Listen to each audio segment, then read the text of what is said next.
namanya mencuat, menaiki ranking teratas di antara sahabat terbaik ketika perang Uhud.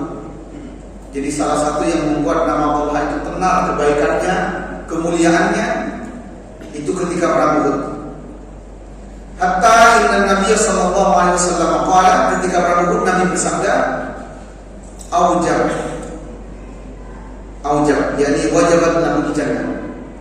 Wajib kata Rasulullah, wajib bagi Talha, wajib bagi Talha masuk surga, atau wajib bagi surga untuk Talha. Jadi Rasulullah yang mewajibkan.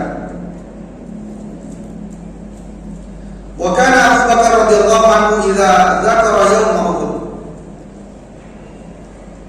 Abu Bakar kalau menyebut perang Uhud, beliau mengatakan hadzal yaum kulluhu lillah. Perang ini atau peristiwa ini itu hanya untuk satu orang, kata Abu Bakar. Padahal yang lainnya perang, yang lainnya ikut terluka, ada bahkan 70 orang yang syahid. Tapi Abu Bakar dengan memastikan mengatakan hadzal yaum li fulan. Perang ini untuk satu orang, yakni Talha.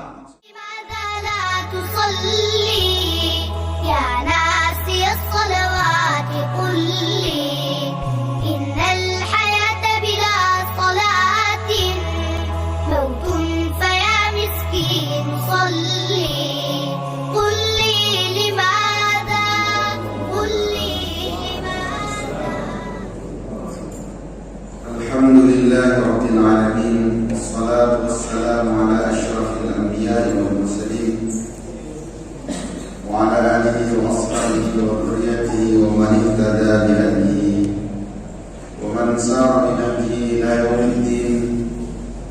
Amma ba'du. Kaum muslimin jamaah salat maghrib yang dimuliakan Allah, alhamdulillah kita bersyukur kepada Allah. Malam hari ini kita dipertemukan oleh Allah di tempat yang paling tepat, perjumpaan manusia di waktu yang tepat juga.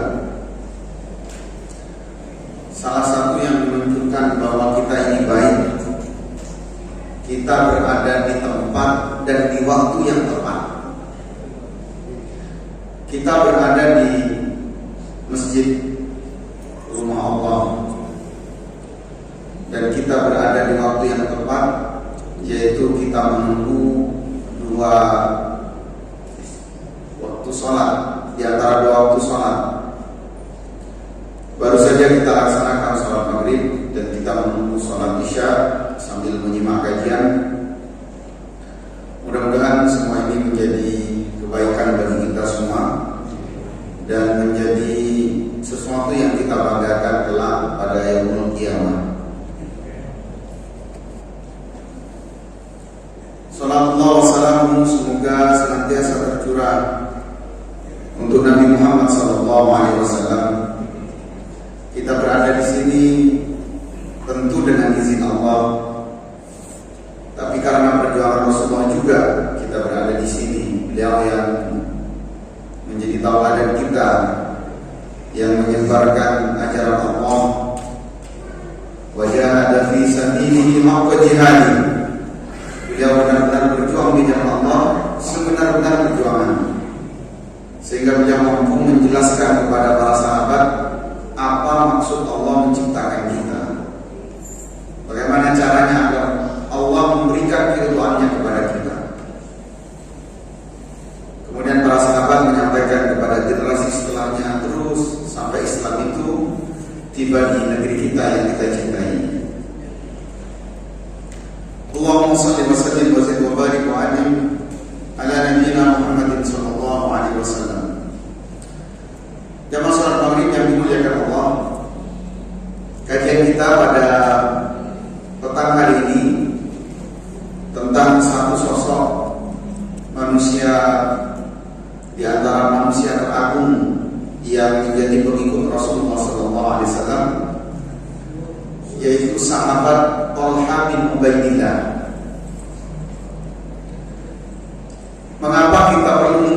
sejarah, membaca kehidupan orang-orang sebelum kita. Alasan pertama adalah karena itu perintah Al-Quran. Kita disuruh oleh Al-Quran untuk membaca kehidupan orang-orang sebelum kita. Allah menyebutkan, "Qul siru fil ardi fanzuru kaifa kana 'aqibatul ladzina min qablihim." Berjalanlah kalian di muka bumi ini, kemudian lihat bagaimana dampak kehidupan orang-orang sebelum kalian. Mereka yang baik pasti berdampak terhadap kehidupannya. Mereka yang jahat juga berdampak terhadap kehidupannya. Maka kita diperintahkan oleh Allah untuk membaca dan lihat bagaimana orang sebelum kita. Karena dilihat dari zahir kita sama dengan mereka. Organ tubuhnya sama, tempat tinggalnya di atas bumi, di bawah langit sama. Yang membedakan mungkin budayanya, kulturnya, bahasanya. Dan itu bagian dari pernak-pernik kehidupan. Yang terpenting bagaimana kita membaca sejarah orang baik, kemudian kita bisa meniru. Membaca sejarah orang-orang yang terlaknat atau jahat, kemudian kita bisa menjauhinya. Siapakah sahabat Thalha bin Ubaidillah? Beliau adalah Thalha bin Ubaidillah bin Usman bin Amr At-Taimi Abu Muhammad, dan beliau termasuk Al-Qursyiyah dari keturunan Quraisy, marga terbaik. Beliau termasuk As-Sabiqun al-Awwalun, orang-orang yang pertama mengenal Islam, dan beliau di antara sahabat yang benar-benar menyerahkan jiwa raganya untuk Islam sebenar-benarnya. Kita akan baca. Sebenarnya saya sudah minta tolong Ustaz Adi untuk mengkopikan tema kita, cuma mungkin karena waktunya terlalu mepet tadi. Beliau adalah bapak min aqwaliha. Beliau di antara pahlawan. Jadi kalau di kelas-kelas kita sekolah, mulai dari sekolah dasar, itu ada gambar botol kalau dulu, gambar-gambar pahlawan. Dan itu bagian dari kebanggaan karena salah satu faktor Indonesia merdeka karena mereka. Tetapi bagi orang yang beriman, anak-anak kita tidak cukup hanya dikenalkan botol ad-daulah, botol negara, tetapi juga botol fiddin, orang-orang yang dianggap pahlawan berjasa di dalam agama ini. Tapi sayangnya anak-anak kita saat ini banyak yang dikenalkan dengan botol khayali, pahlawan-pahlawan yang khayalan saja, ada Superman, Spiderman, itu nggak ada dalam dunia nyata, nggak ada.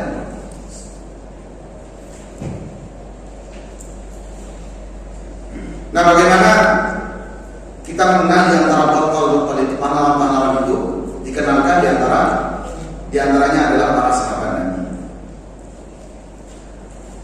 Sahabi min ashabin Nabi sallallahu alaihi wasallam. Salah satu sahabat di antara sahabat Nabi. Kalau disebutkan nama sahabat, kita merasa bahwa mereka jauh di atas kita dalam beriman kepada Allah. Mereka adalah orang-orang yang kemudian namanya terukir menjadi nama keindahan, karena nama-nama mereka masuk kategori khairul qurun, sebaik-baik generasi. Jadi generasi itu adalah generasi terbaik. Di generasi kita ada bacaan Al-Quran, ada yang tertawa, ada yang biasa saja. Jarang sekali orang ketika mendengar ayat-ayat adab yang sampai menangis. Tapi di masa itu, begitu orang masuk ke masjid, banyak tangisan gara-gara bacaan Al-Quran. Bahkan Umar bin Khattab radhiyallahu ta'ala anhu diceritakan bahwa beliau hampir 30 tidak pernah melalui malamnya kecuali menangis, dan tangisan itu bersumber dari orang yang membaca Al-Quran ketika sholat malam. Dia mengantarkan makanan, mengantarkan sembako ke rumah-rumah warga sekitar itu di kota Madinah, dan beliau sering menjumpai orang yang sedang sholat malam menjaharkan bacaannya, kemudian Umar menangis. Bahkan pernah satu kejadian Umar sampai pingsan di tempat itu. Itu kenapa masa itu disebut dengan khairul qurun qarni. Sebaik generasi adalah generasi kata Nabi Muhammad. Syahidal masyahid kullaha ma'a Rasulillah sallallahu alaihi wasallam. Ada ghazwat Badar. Beliau ikut perang bersama Rasulullah kecuali satu perang yang tidak diikuti oleh Talha, yaitu perang Badar. Tetapi Rasulullah menyatakan bahwa Talha telah mendapatkan pahala Badar karena beliau punya satu tujuan waktu itu yang amat berat. Wa kana minas sabiqina ilal Islam. Beliau termasuk orang yang awal pertama kali masuk Islam. Wa huwa ahadus tsamaniyah. Beliau masuk nomor salah satu di antara 8 orang alladzina sabaqu ilal Islam. Jadi bayangkan nama beliau masuk di antara urutan ke-8 orang yang mengaku dirinya beriman pada Allah. Wa qad ishtuhiratil farusi wasyaja'ah. Beliau terkenal pandai berkuda dan pemberani. Wa abla fi ma'rakati Uhud, dan beliau diuji oleh Allah pada perang Uhud. Balaan azimah, dengan ujian yang sangat besar, namanya mencuat menaiki ranking teratas di antara sahabat terbaik ketika perang Uhud. Jadi salah satu yang membuat nama Allah itu tenar kebaikannya, kemuliaannya itu ketika perang Uhud.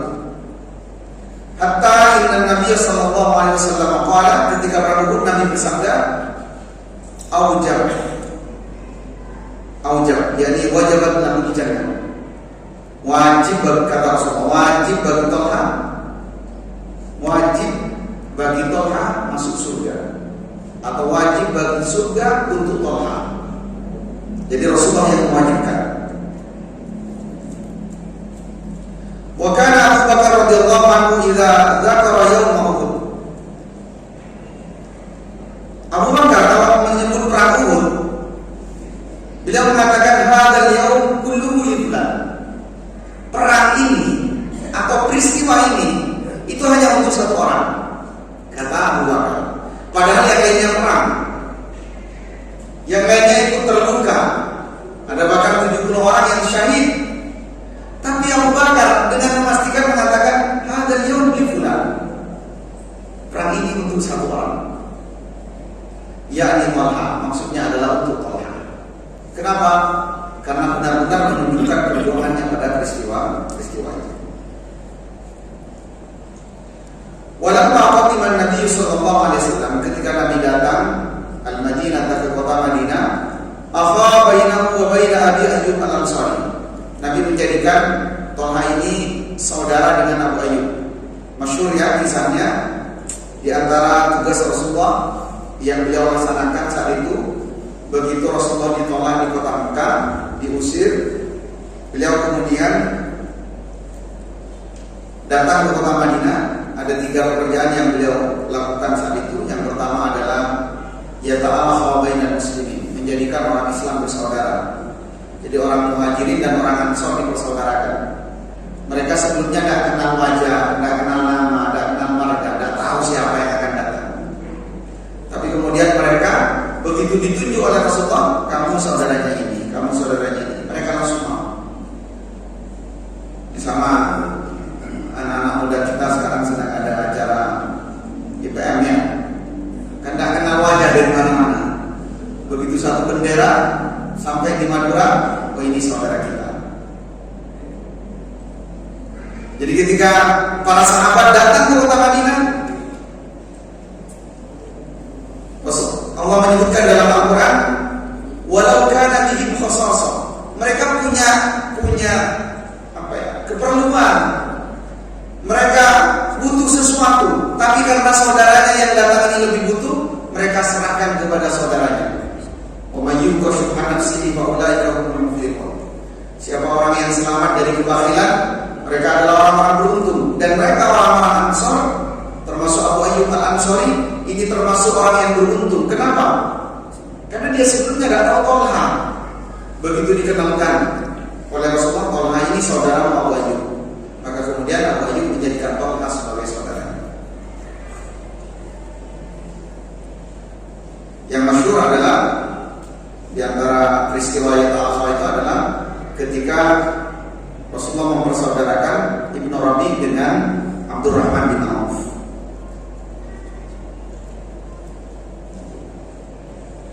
Wahwa keistimewaan yang lain, ahadul asyaratil mubasysyirin bil jannah, masuk di antara 10 orang yang dijamin masuk surga. Ini keistimewaan terpuncak. Orangnya masih ada di dunia, tapi Rasulullah sudah menstempel orang ini di surga. Sama dengan di masa sekarang, Pak, mungkin begini ya gambaran sederhananya. Dia belum ikut ujian sudah dinyatakan lulus. Jadi orang ini lulus tanpa ikut ujian. Nah, sahabat-sahabat yang dijamin masuk surga, mereka sudah dinyatakan lolos. Jadi orang yang masih di dunia, hidupnya belum selesai, belum sampai finish, belum wafat, tapi sudah dijamin masuk surga. Wa ahadus sittah, dan beliau termasuk di antara 6 orang alladzina tuwfiya Nabi sallallahu alaihi wasallam wa huwa anhum radin. Ada 6 orang waktu itu ketika wafatnya Rasulullah. 6 orang ini termasuk di antaranya Tolha, termasuk orang yang ridho. Artinya ridho maksudnya di sini adalah mengiyakan bahwa itu adalah takdir Allah Rasulullah wafat. Di antara sahabat yang menolak wafatnya Rasulullah adalah Umar bin Khattab. Bahkan Umar mengatakan, siapa yang mengatakan Muhammad telah wafat, sa'adribu wafat. Man qala anna Muhammadan qad mat. Siapa yang mengatakan Muhammad telah wafat, saya penggal lehernya. Kenapa? Karena rasa cintanya pada Rasulullah. Tetapi Abu Bakar dan sahabat yang lain, ada 6 sahabat yang saat itu kemudian langsung ridha kepada takdir Allah. Kemudian Abu Bakar membacakan wa ma Muhammadun illa rasul qad khalat min qablihi rusul. Innahu farisul Islam. Beliau adalah tentara Islam. Talha bin Ubaidillah bin Utsman al-Qurshi at-Taimi wa yubna Aba Muhammad. Beliau dapat kunyah Aba Muhammad. Semua anaknya Talha itu nama para nabi. Kurang lebih ada sekitar 12 anak beliau, dan semua nama anaknya dikasih nama dengan nama para nabi. Salah satu nama anaknya adalah Muhammad bin Talha. Wa yurafu, beliau dikenal dengan Talhatul Khair wa Talhatul Fayyad. Beliau banyak gelarnya. Jadi Talhatul Khair, Talhatul Fayyad. Itu karena beliau sangat dermawan, sangat penyayang. Likaramihi wajudi, karena beliau dermawan dan mudah memberikan apa yang beliau miliki. Wasafahu ibnahu, beliau disifati oleh anaknya, namanya Musa bin Talha. Faqala kana abi abyad, ini ciri fisiknya, Talha itu kulitnya putih. Yadribu ilal hamra, beliau mendekati putih kemerah-merahan. Marfu'an ilal qasri huwa aqram, jadi gigi beliau itu standar sedang, tidak terlalu panjang tapi tidak juga terlalu pendek. Rahibas sadri, dadanya gempal. Ba'id ma bainal mankabain, jadi dua pundaknya itu terlihat jauh lebar. Salah satu orang yang memiliki fisik yang ideal katanya bahunya lebar, dan itu yang dimiliki oleh Talha. Dhahmul qadamain, kedua kakinya itu besar dalam arti kekar. Wa qad laqiya fi bidayati islamihi adan syadida, beliau ketika awal masuk Islam mendapatkan banyak sekali cobaan, ujian. Faqad akhadahu Naufal bin Khuwailid, ada petinggi orang Quraisy namanya Naufal bin Khuwailid, menangkap Talha. Huwa wa Abu Bakar, waktu itu ditangkap, dan Abu Bakar. Fashaddahuma fi habalin wahid, kemudian keduanya diikat dengan tali, jadi disatukan, diikat dengan tali. Walam yamna'huma Banu Taim, tapi tidak ada satupun dari Bani Tamim yang melarang. Jadi keduanya ini pernah masuk di antara para sahabat yang mendapatkan siksaan. Wa kana yu'adzibuhuma ta'dziban syadida, disiksa dengan siksaan yang sangat menyakitkan. Falam yujibahu illa ma arada min ar-ruju' 'anil Islam ila al-kufr, tapi tidak sedikit pun keduanya kemudian menyatakan ingin kembali untuk kufur kepada Allah. Tidak. Jadi sisaan yang kedua itu tetap mempertahankan keimanannya.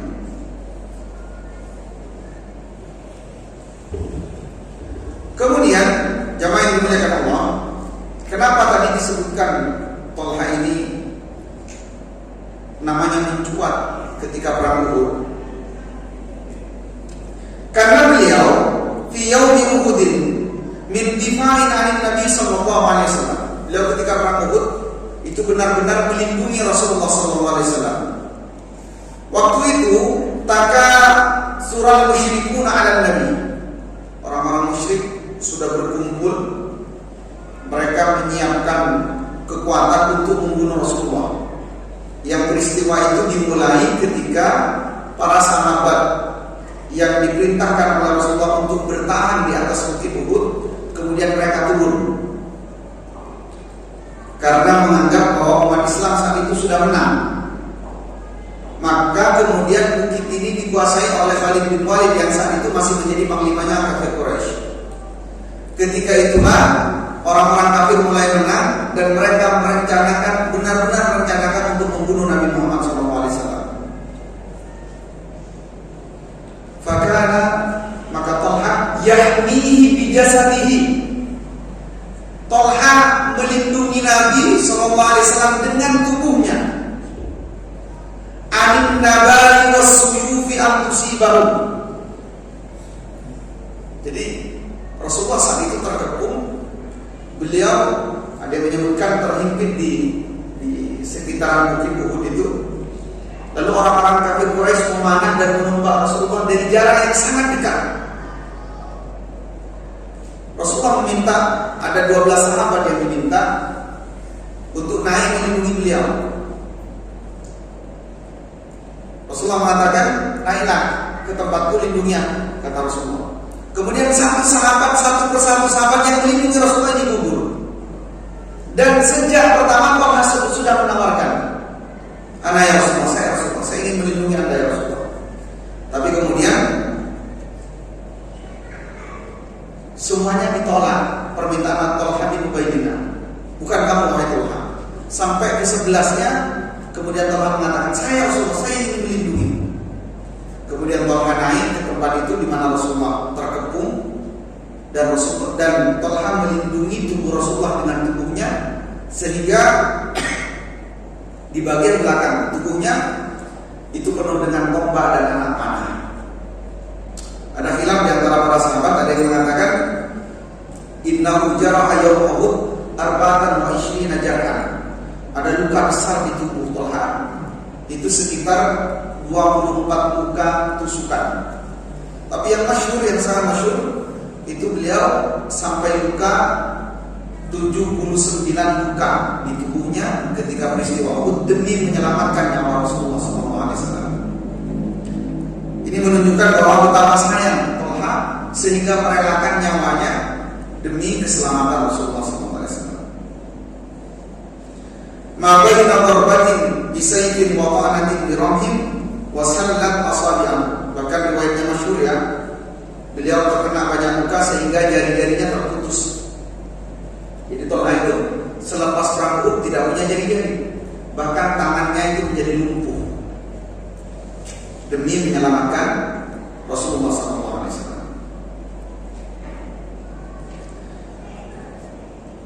Riwayat ini dikeluarkan oleh Imam Bukhari fi Sahihih dalam hadis sahihnya min hadis Qais bin Abi Hazim. Qala Qais bin Abi Hazim mengatakan ra'aitu yada Talhatin bin Ubaidillah syala. Saya melihat tangannya Talha itu lumpuh. Tangannya lumpuh. Wa qala Nabi sallallahu alaihi wasallam, tangan itu lumpuh karena berupaya melindungi Nabi sallallahu alaihi wasallam. Wa kana Nabi sallallahu alaihi wasallam qad usirat rubaiyatu. Dan Nabi sallallahu alaihi wasallam riwayatnya masyhur di istri beliau itu sampai tanggal, sampai patah. Wa jurihat syafatu, dan pipi beliau itu sampai luka. Wa salat ad-dam, dan darah itu sampai menetes sehingga menutupi wajah beliau. Faja'ala Talha yaqumu 'alal musyrikin, dalam keadaan sulit seperti itu Talha yang melawan, menyerang para musyrik. Hatta yaqahum Nabi sallallahu alaihi wasallam, sampai beliau benar-benar bisa melindungi Nabi sallallahu alaihi wasallam. Sehingga karena luka yang banyak ini Talha sampai terpental jauh. Setelah peristiwa Uhud, sahabat semuanya bersepakat bahwa Talha telah wafat. Jadi Talha telah gugur sebagai syahid. Maka kemudian ternyata Talha ditemukan dalam keadaan hidup. Sejak saat itu beliau dapat gelar, dan gelarnya masyhur sekali, yaitu dengan Syahidul Hayy. Orang yang masih hidup tapi sudah dapat gelar syahid. Jadi orangnya masih hidup, gelar syahidnya sudah didapat. Maklumnya kan orang yang dapat gelar syahid adalah orang yang sudah wafat. Tapi Talha orangnya masih hidup sudah dapat gelar syahid.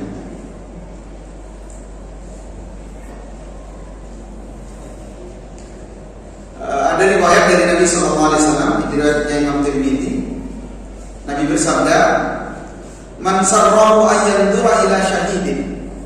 Siapa yang suka melihat orang yang syahid, yamshi ala wajhiha, orang syahid ini masih berjalan di atas muka bumi. Jadi dia sudah dihukumi syahid tapi masih berjalan di atas bumi ini. Falyanzur ila Talha bin Ubaidillah, maka lihatlah Talha bin Ubaidillah. Jadi luar biasa, tidak ada satupun sahabat yang mendapatkan gelar ini kecuali Talha bin Ubaidillah. Kalau yang lain kan yang asyratul mubashshiruna bil jannah, 10 orang sahabat yang dijamin masuk surga, mereka dijamin masuk surga. Tapi Talha dijamin tidak akan diadab, tidak akan dihisab, dan langsung masuk surga. Dan ini pernyataan Umar bin Khattab, meskipun kita menganggap kalimat ini sebagai kalimat kehati-hatian Umar, ketika Umar mengatakan, "Lau sami'tum nida minas sama", seandainya saya mendengar suara dari langit, kullun nas yanju, setiap orang pasti selamat, illa wahidatan, kecuali satu orang, fa'ataqidu ana, semua orang selamat. Ada suara dari langit, semua orang selamat kecuali satu orang. Maka saya yakin yang satu itu adalah saya, kata Umar bin Khattab. Ketika sahabat berkata kepada Umar, "Wahai Umar, bukankah kau sudah dijamin masuk surga?" Kata Umar, "Iya, saya dijamin masuk surga, tapi saya belum tentu selamat dari siksa neraka." Umar yang setan saja takut, itu kalimatnya seperti itu. Coba kalau kita, seandainya seluruh penduduk Bukit, seandainya seluruh jamaah Masjid Al-Falah selamat kecuali satu orang, kita mau mengapa dalam hati? Saya akan sering sok depan, pasti saya yang selamat. Padahal kita belum tentu selamat. Dan ini adalah kalimat kehati-hatian dari Umar bin Khattab. Kita yakin bahwa Umar kan wafatnya juga wafat syahid, itu oleh seorang bernama Abu Lu'lu'ah Al-Majusi ketika melaksanakan sholat subuh. Yang repot kadang-kadang kita ini dengan PD-nya, padahal tidak ada yang menjamin. Abu Bakar, Umar yang sudah dijamin masih sangat hati-hati. Jemaah yang dimuliakan Allah, Dalam riwayat Tirmidzi yang lain, kana ala Rasulillah sallallahu alaihi wasallam yaum Uhud dir'an. Ketika Rasulullah pada perang Uhud, beliau ingin berlindung diri, kemudian menaiki satu tempat. Fanahu ila safaratin falam yastati. Rasulullah ingin naik ke atas batu untuk berlindung, tapi tidak mampu. Karena ala Rasulillah minas sakli waliya, karena beliau merasa berat dan kesulitan saat itu. Fa'ada tahtahu Talha. Lalu tiba-tiba Talha lari dan duduk di bawahnya Rasulullah. Kemudian Rasulullah naik ke pundaknya Talha untuk sampai ke tempat itu dan Rasulullah bisa bersembunyi. Hatta istawa as-safra, sampai Rasulullah sejajar dengan batu itu. Faqala, kemudian kata perawi hadis ini mengatakan, sami'tu Nabi sallallahu alaihi wasallam, Nabi bersabda, "Aujaba Talha, wajib bagi Talha. Ay wajibat lahul jannah, yakni wajib baginya untuk masuk surga." Jadi apa khidmat kita kepada Rasulullah saat ini? Kalau Talha mau sampai tubuhnya hancur demi menyelamatkan Rasulullah, apa khidmat kita? Apa persembahan kita untuk Rasulullah saat ini? Ini yang harus menjadi pertanyaan-pertanyaan ketika kita pulang ke rumah. Apa yang sudah kita selamatkan dari ajaran Rasulullah? Apa yang sudah kita sampaikan dari pesan-pesan beliau?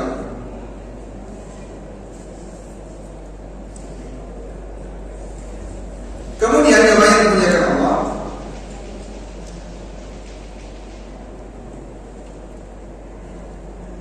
ada riwayat yang lain dari anaknya Talha, yaitu Musa bin Talha.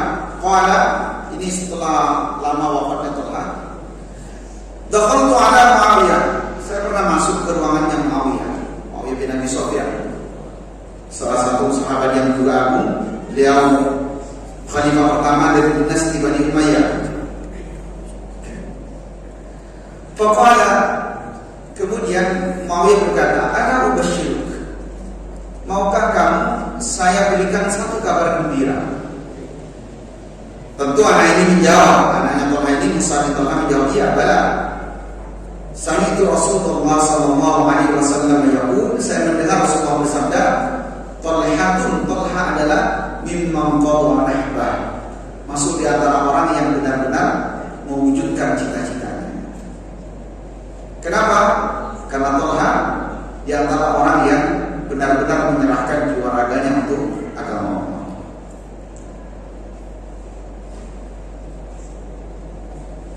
Jemaah yang dimuliakan Allah, kemudian ada tambahan, beliau termasuk di antara sahabat Nabi sallallahu alaihi wasallam yang banyak terlibat dalam kebaikan. Di antaranya adalah ketika Umar bin Khattab hendak wafat dan dalam keadaan luka, dan itu peristiwanya juga masyhur. Umar menuliskan 6 orang sahabat yang saat itu diminta untuk bermusyawarah. Ya, kemudian pada akhirnya disepakati yang menggantikan Umar adalah Utsman bin Affan. Nah, nama di antara nama yang ditulis oleh pengganti terbaik setelah Abu Bakar As-Siddiq adalah nama Talha bin Ubaidillah. Dan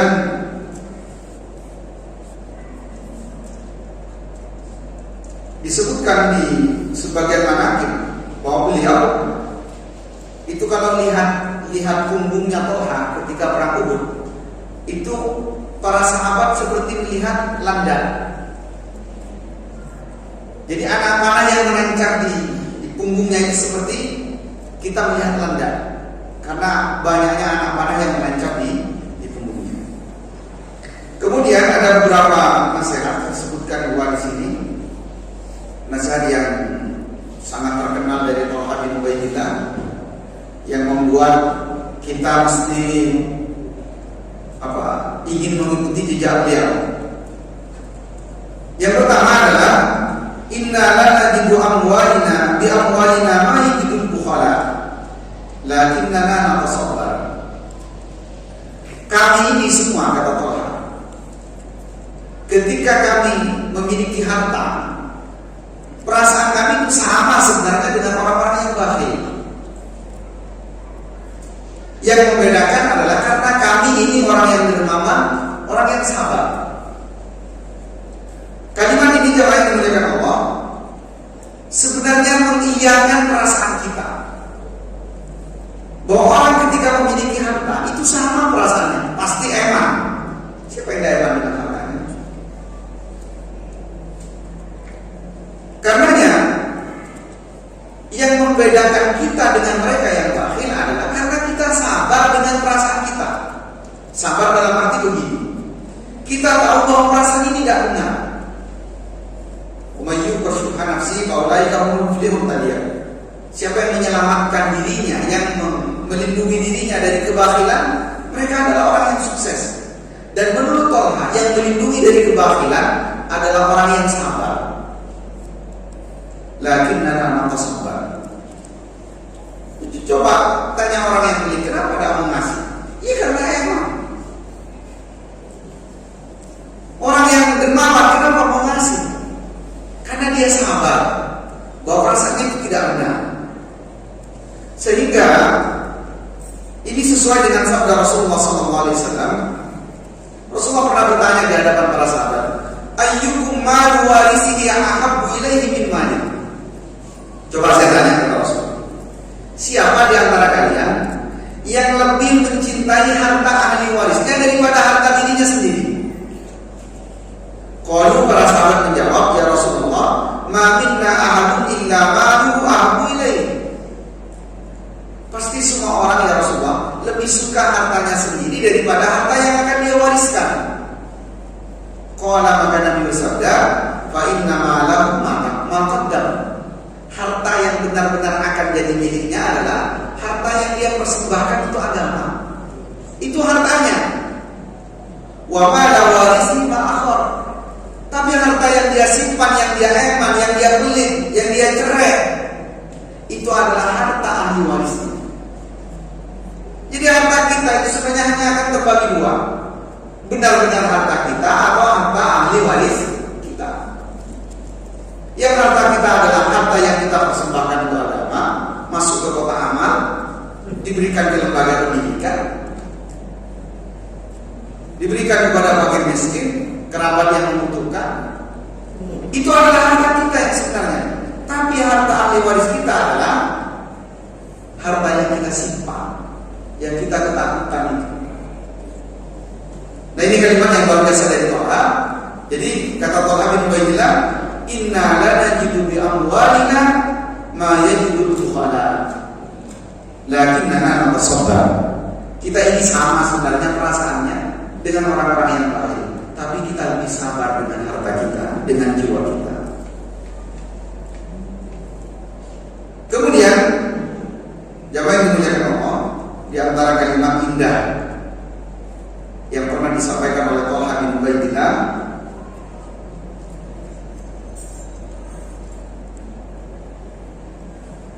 adalah la tushawir bakhilan fi silatin. Ada banyak di antara kalimat-kalimat beliau itu tentang bakhilan dan kedermawanan. Itu menunjukkan beliau orang yang sangat dermawan. La tushawir bakhilan fi silatin wala jabalan fi harbin wala syabban fi jariyatin. Kamu jangan pernah minta pendapat orang yang pelit tentang pemberian.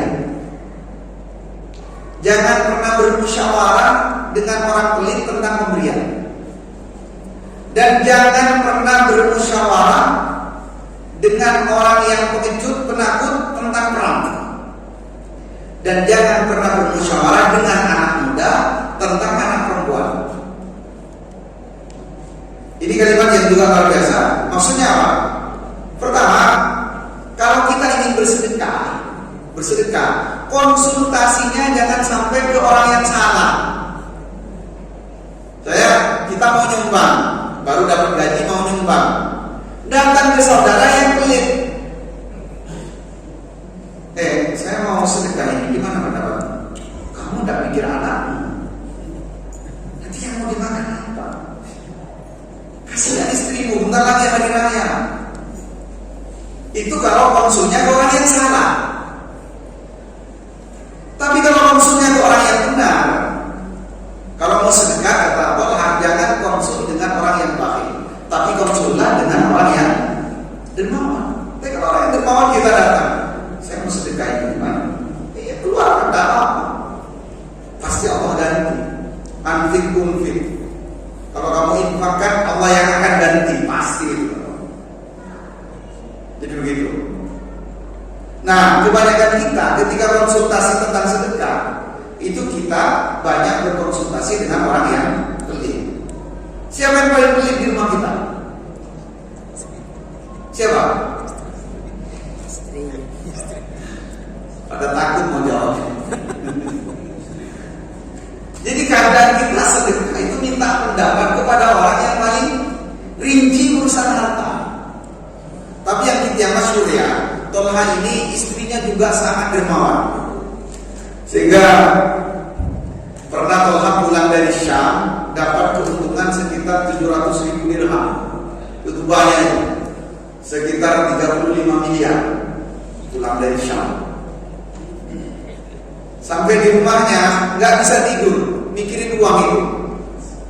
Curhat ke istrinya, konsultasi ke istrinya. Tanya istrinya, kenapa nggak bisa tidur dari tadi? Saya nggak tahu, pusing mikirin uang. Kata istrinya, bukankah kamu punya dari Bani Tamim orang-orang yang kelaparan? Besoknya semua hartanya disedekahkan. Sekitar 34 atau 35 miliar. Ya, kita harus bayangkan sebanyak itu. Tapi bagaimana kedermawanannya itu? Kalau banyaknya tidak mungkin bisa ditiru, sulit bisa ditiru. Jadi orang yang diberikan di lapangan istri. Makanya kalau punya istri seperti istrinya kok ada masalah konsul. Makanya periksa-periksa yang di rumah itu termasuk seperti istrinya kok ada. Karena mohon maaf, di antara yang paling rinci persoalan keuangan itu istri. Biasanya gagal sedekah itu karena konsultasinya ke istri. Tapi ingat Pak, yang dikasih istri dan anak itu juga sedekah. Kalau itu terkait dengan kebutuhan-kebutuhan yang memang menjadi tanggung jawab kita. Yang repot, istrinya melarang sedekah kemudian dibelikan perhiasan. Itu yang repot. Dibelikan untuk simpanan segala. Kemudian yang kedua, wala jabanan fi harbin. Jangan konsul pada orang yang pengecut kalau mau perang. Mau perang, berangkat perang, konsulnya ke orang penakut. Gimana kamu nanti mati? Nanti kamu luka, banyak darahnya, tidak jadi berangkat. Kemudian terakhir, jangan minta pendapat kepada anak muda tentang anak gadis. Ada bapak-bapak minta pendapat tentang ini kan repot. Kenapa? Karena seleranya anak muda itu pasti anak gadis. Karena itu jangan, intinya apa? Jangan salah minta pendapat. Karena kalau salah minta pendapat bisa menggagalkan banyak kebaikan yang sudah kita rencanakan. Karena di luar sudah azan, saya akhiri kajian ini, mudah-mudahan menjadi ilmu yang bermanfaat dan kebaikan-kebaikan yang telah diceritakan tadi menjadi motivasi bagi kita untuk juga berbuat baik. Aku lumayan semua wassalamualaikum warahmatullahi wabarakatuh. Innahu ghafurur rahim. Barangkali setelah azan nanti bisa dilanjutkan dengan tanya jawab. Assalamualaikum warahmatullahi wabarakatuh.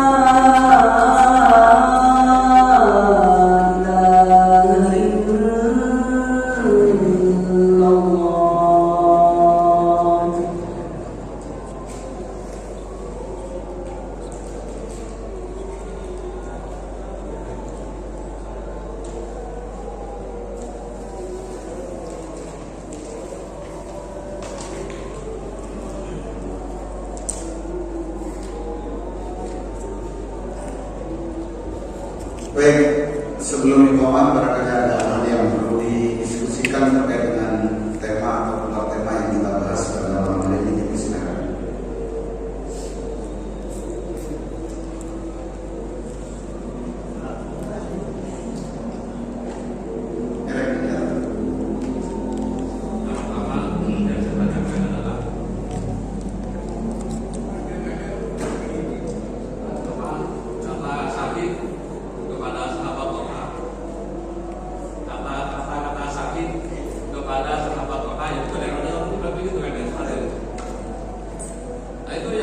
itu siapa dan apakah sudah mendapat rekomendasi dari Nabi. Yang kedua adalah ketika Umar bin Khattab berkata, saya takut masuk neraka. Nah, begitu juga yang alasannya. Padahal Nabi berkata bahwa seandainya ada Nabi sudahku, ya Umar bin Khattab. Ya, terima kasih. Baik. Pertanyaan pertama, apakah kata syahidul hayy itu kalimatnya dari Rasulullah? Iya. Karena Nabi mengatakan man sarrahu ayyanzura ila syahid wa huwa yamshi ala wajhil ardh. Siapa yang senang melihat orang yang syahid sedangkan dia masih berjalan? Dia syahid tapi masih berjalan. Artinya apa? Syahidul hayy. Syahid tapi masih hidup. Falyanzur ila wajhi Talha bin Ubaidillah. Maka lihatlah Talha. Artinya itu sudah legitimasi dari Nabi. Jadi ini luar biasanya Talha. Dan kita tidak perlu kemudian apa istilahnya membuat perbandingan. Kenapa ada Abu Bakar? Kenapa tidak? Itu tentu adalah Rasulullah tidak mungkin mengatakan kecuali karena wahyu. Wa ma yantiqu anil hawa in huwa illa wahyun yuha. Kemudian kalimat yang kedua, Umar bin Khattab radhiyallahu ta'ala anhu ketika beliau merasa takut dengan siksa neraka. Padahal laukana nabiyyun ba'di lakana Umar kata Rasulullah. Seandainya ada nabi setelahku, maka nabi itu adalah Umar. Kenapa Umar masih punya perasaan itu? Perasaan ini sebenarnya juga dirasakan oleh bahkan tidak hanya para sahabat, tapi Nabi. Nabi sendiri di riwayat Hudzaifah bin Yaman, ketika Hudzaifah makmum di belakang Nabi, riwayatnya masyhur. Hudzaifah mengira nanti Rasulullah akan berukuk di ayat ke-100. Ternyata lanjut ke akhir surat Al-Baqarah. Dia pikir di akhir Al-Baqarah Nabi berukuk, ternyata tidak. Kata Hudzaifah, Rasulullah tidak membaca satu ayat pun terkait dengan rahmat kecuali Rasulullah minta rahmat itu. Dan Rasulullah tidak membaca satu ayat pun yang terkait dengan azab kecuali Rasulullah minta perlindungan dari azab. Dan di antara hadis yang masyhur yang ketika dibaca oleh seseorang, siapa yang mengatakan Allahumma jannibna 'anil jannah, Allahumma ajirna 'anil nar, Allahumma ajirna 'anil nar, maka orang itu akan dijauhkan dari neraka. Artinya apa? Ajaran-ajaran doa dijauhkan dari neraka itu juga dibacakan oleh Rasulullah. Apakah Rasulullah tidak merasa kalau dirinya selamat? Merasa. Tapi di antara bagian ibrahnya adalah agar kita para umatnya juga membacakan itu. Nah, bagaimana dengan sahabat Umar? Itulah hati para sahabat yang diliputi rasa takut kepada Allah. Sehingga meskipun namanya sudah dijamin akan masuk surga, tapi dia tetap merasa bahwa belum aman. Padahal menurut pikiran dan perasaan kita, seandainya Umar setelah itu tidak seperti itu pun, Allah sudah menjaminnya masuk surga. Yang repot, kita ini yang belum terjamin apa-apa, kayak tenang-tenang saja. Sholat tidak pernah nangis. Paling nangis kalau ada kesulitan dunia. Istrinya mau melahirkan, baru nangis. Anaknya mau ujian, baru nangis. Pernah nggak kita nangis karena takut api neraka? Jadi itu yang harus menjadi evaluasi kita. Allah akan bisawab.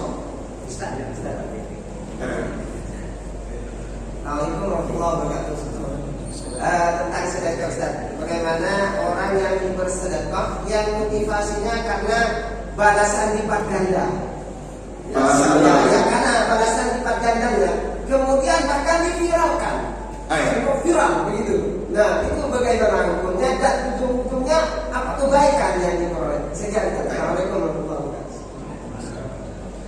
Lipat ganda pahala itu bukan cuma dalam hadis, tapi ayat yang menyebut. Masalul ladzina yunfiquna amwalahum fi sabilillah kamathali habbatin ambatat sab'a sanabila fi kulli sumbulatin mi'atu habbah. Boleh berniat agar harta kita dilipat gandakan. Ini yang menjadi pertanyaan. Al-Quran menyebut orang-orang yang menginfakkan hartanya di jalan Allah, fisabilillah ya, di jalan Allah. Allah akan apa? Perumpamakan itu seperti orang yang menanam satu biji, tumbuh 7 tangkai. Setiap 7 tangkai keluar 100 biji. Jadilah 700 biji-bijian. Dalam riwayat yang lain, Rasulullah menyebutkan, dalam satu riwayat Rasulullah menyebutkan, seseorang yang bersedekah ikhlas karena Allah dengan tangannya, Allah akan terima dengan tangannya. Dilatih ya, tanpa kita seperti apa tangan Allah. Dan Allah akan pelihara sedekah itu seperti biji-bijian yang kemudian membesar seperti unta, yang kemudian membesar seperti gunung, jika dia menginfakkan ikhlas karena Allah. Sekarang yang menjadi soal, banyak orang termotivasi murni, saya sedekah 100 biar dapat 1000. Saya sedekah 1000 biar dapat 100.000, 1 juta, seterusnya. Pemikiran seperti ini pemikiran yang salah, kaprah. Kenapa? Karena lipat ganda kebaikan itu tidak mesti kelipatan yang sama dengan jenis yang sama dari harta yang kita keluarkan. Lipat ganda kebaikan bisa jadi dengan 1.000 rupiah itu anak kita yang harusnya sakit dan berobat dengan obat yang mahal, ternyata kita ambil di samping rumah kita kunyit, kita campur kunyit, direbus, masak, tidak keluar uang spesial. Kenapa? Karena keberkahan dari harta yang kita keluarkan. Bisa jadi ada di antara keluarga yang kena musibah, yang harusnya mengerahkan banyak tenaga, tapi karena diberkahi oleh Allah itu tidak terjadi. Itu artinya apa? Kebaikan-kebaikan itu lipat gandanya tidak selalu sama dengan jenis yang kita keluarkan. Dan yang pasti adalah lipat ganda itu di akhirat. Karena begini, pembeda sedekahnya orang yang motivasinya akhirat, pikirannya akhirat, perasaannya akhirat, dengan orang yang motifnya dunia, itu di pikiran tentang balasan. Tentang balasan. Sebenarnya sah saja misalnya. Karena itu jadi Allah, anfit umfit. Kamu infak, saya ganti. Karena itu eksperimen kita begini Pak. Lihat orang-orang yang tidak beragama Islam, tidak beragama Islam sekali. Kita tidak bicara agama misalnya. Mereka yang rajin sedekah, sering melibatkan harta dan kekayaannya untuk kepentingan orang banyak, itu biasanya jadi kaya raya, padahal tidak beragama. Artinya, kalaupun orang itu tidak memikirkan akhirat sekalipun dan dia rajin bersedekah, biasanya banyak orang yang baik kepadanya. Tapi bukan ini yang menjadi soal. Yang menjadi soal orang beriman adalah ketika dia menginfakkan seperti apa? Kalau dalam hadis seperti orang tasaddaqa rajulun biyamini, dia bersedekah dengan tangan kanannya. Apa? Dia tidak tahu hatta la ta'lamu shimaluhu ma tunfiqu yaminu. Sampai tangan kanannya, tangan kirinya tidak tahu apa yang diinfakkan tangan kanannya. Itu artinya apa? Dia semata-mata berharap balasan dari Allah, dan harapan terbesarnya adalah akhirat. Jadi akan menjadi masalah bagi diri kita, masa depan kita, bahkan akhirat kita, kalau setiap kali kita sedekah, pikiran kita adalah lipat dan ganda. Yang bahaya, banyak orang awam terbelalak. Ya namanya harta tadi kan, perasaannya orang bakhil dan dermawan kan sama kan? Yang namanya harta itu kan semua senang. Lalu ada orang yang dianggap paham agama berbicara tentang hanya berikan 10 nanti dapat 100, sehingga orang arahnya ke sana bersedekah. Ini menjadi masalah. Padahal tidaklah Rasulullah mengajarkan, Al-Quran mengajarkan tentang sedekah itu kecuali ikhlas semata-mata karena Allah. Kalau dia masih ragu, nanti diganti enggak, berarti imannya belum sempurna. Yakin saja, dan pasti Allah buktikan. Yang repot masih ragu, nanti taruh di kota amal. Kalau 5.000 apa 50, sehingga apa? Batal, diambil yang 2.000-an. 2.000 jadi 20 kan nanti dibatal lagi jadi 1.000. Sudah semakin banyak kita ngasih, semakin banyak Allah ganti. Tapi ingat, seperti tadi yang saya katakan, tidak mesti dengan bentuk dan jenis yang sama dengan yang kita berikan. Bisa jadi keberkahan pada amal yang lainnya. Allah cukup Pak.